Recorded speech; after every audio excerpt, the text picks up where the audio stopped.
All my friends, we are here in Belmont Forum. Look at us here. My previous co-worker.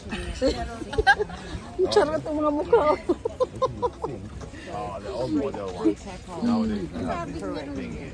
Tanong ko kung anong temperature, 29. Ay, mainit. 29. Sa umaga, malamig. Siyempre, sa tanghali.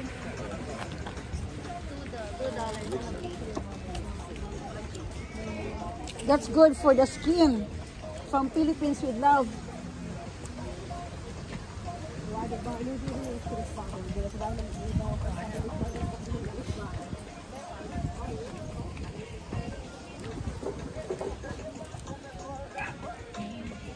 Yung Pinoy, ang dami binili na gano'n. Lalaki yun, ha?